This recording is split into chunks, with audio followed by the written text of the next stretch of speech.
पापा। पीहू को क्या हो गया था? वो हमें छोड़कर चली क्यों गई थी? कुछ नहीं बेटा, अब ठीक है सब।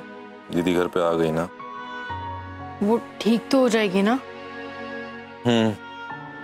और मॉम, वो भी ठीक हो जाएंगी ना? पापा, वो सिंगिंग फिर से शुरू करेंगी या छोड़ देंगी गाना गाना?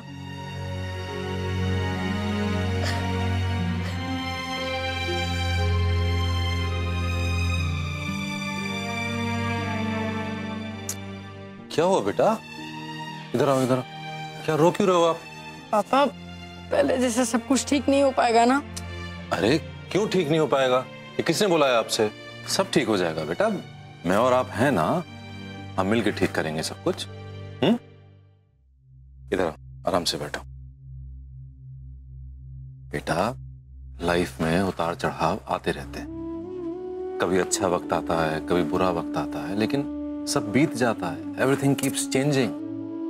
लेकिन क्या है कि जब ये बुरा वक्त आता है ना, तो हमें इसे अपॉर्चुनिटी बनाकर इससे सीख लेनी चाहिए। ये आपकी माँ ऑडिशंस नहीं दे पाई ना, वो मिस हुआ, लेकिन इसका मतलब ये थोड़ी कि जिंदगी भर उन्हें चांस ही नहीं मिलेगा। बहुत सारे चांस मिलेंगे। लाइफ बहुत लंबी है। और पीहू अभी परेशान है बेटा, लेकिन धीरे धीरे वो भी ठीक हो जाएगा। सब ठीक हो जाएगा। पता है कैसे? कैसे? मैंने आपको हमेशा क्या सिखाया है? अगर फैमिली एक साथ रहे, फैमिली के सारे मेंबर्स एक दूसरे के साथ डटे रहें, खड़े रहें बुरे और अच्छे वक्त में, तो चाहे कितनी बड़ी प्रॉब्लम हो, बड़े से बड़ी दिक्कत हो, सब कुछ फेस किया जा सकता है, सॉल्व किया जा सकता है। बिल्कुल वैसे ही हम ये टेंशन्स और ये प्रॉब्लम्स भी अपने पीछे छोड़ देंगे। बिल्कुल सब कुछ पहले की तरह अच्छा हो जाएगा। तुम्हें समझ में आ रहा है मैं क्या कह रहा हूँ? हाँ पापा।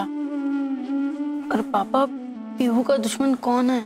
कौन उसे ब्लैकमेल कर सकता है? ये तो पता नहीं है बेटा, लेकिन यही पता लगाना है कि आखिर वो है कौन। मैं नहीं चाहता कि हम पीहू को साइकेट्रिस्ट के पास लेके जाएं और वो इस सदमे से निकलने की बजाय इसमें और फंसती चली जाए। तुम ही सोचो ना, जब बाहर वाले उससे अलग अलग तरह के सवाल पूछेंगे तो क्या जवाब देती फिरेगी बेचारी वो।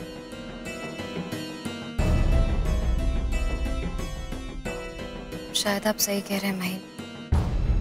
पीहू को इतनी जल्दी साइकियाट्रिस्ट के पास ले जाना सही नहीं रहेगा, लेकिन मदद की जरूरत तो उसे है, फिर चाहे डायरेक्टली या इनडायरेक्टली। मतलब मैं समझा नहीं। मतलब ये कि अगर हम पीहू को साइकियाट्रिस्ट के पास नहीं लेकर जा सकते, तो कम से कम मैं तो उसकी खुद मदद कर सकती हूँ। पर कैसे भाभी? मैं खुद जाऊंगी साइकियाट्रिस्ट से मिलने।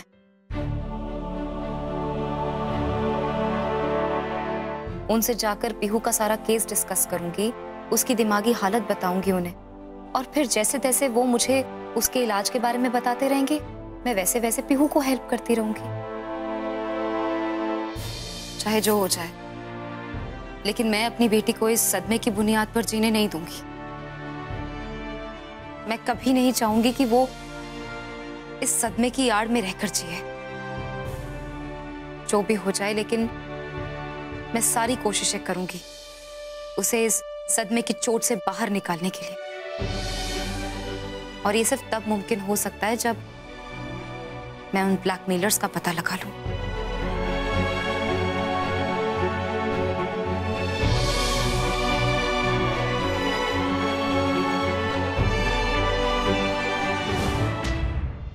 आपको आपकी परवरिश पे कोई डाउट नहीं कर रहा है, लेकिन सच्चाई तो यह है कि हम में से कोई भी नहीं जानता कि आखिर पीहू को ब्लैकमेल क्यों किया जा रहा था, और ना ही पीहू ने हम में से किसी को यह बात बताई है।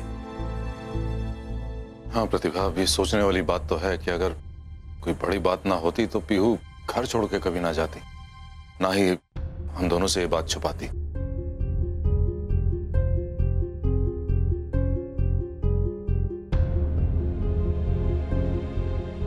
दीदी, क्या पता जिस सच्चाई का पता आप इतनी बेसब्री से लगाना चाहती हैं, वो बहुत ही भयानक हो, बहुत दर्दनाक हो।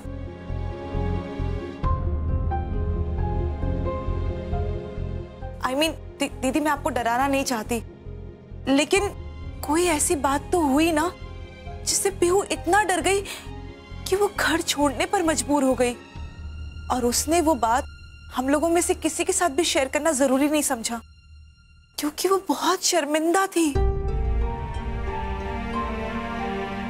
अब अगर आप सच्चाई का पता लगाएंगी दीदी, तो पीहू को फिर से उन सभी बातों से गुजरना पड़ेगा जिन्हें वो भूल जाना चाहती है।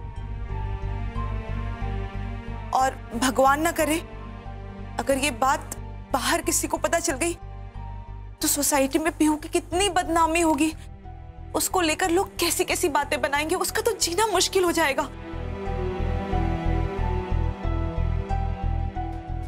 हो सकता है कि मैं गलत हूं,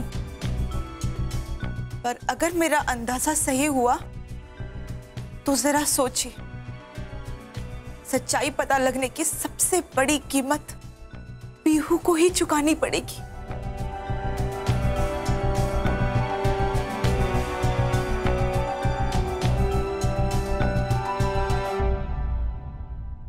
हो सकता है कि तुम्हारा अंदाजा ठीक हो सुनिधि, लेकिन मैं अपनी बेटी को बहुत अच्छे से जानती हूँ। वो कभी भी ऐसा कोई काम नहीं करेगी जिससे कि उसके माँ पापा को शर्मिंदा होना पड़े। और फिर ये भी तो हो सकता है कि ब्लैकमेलर्स ने किसी झूठ का फायदा उठाया हो, या ये भी हो सकता है कि पीहू को पूरी सच्चाई का पता ही ना हो।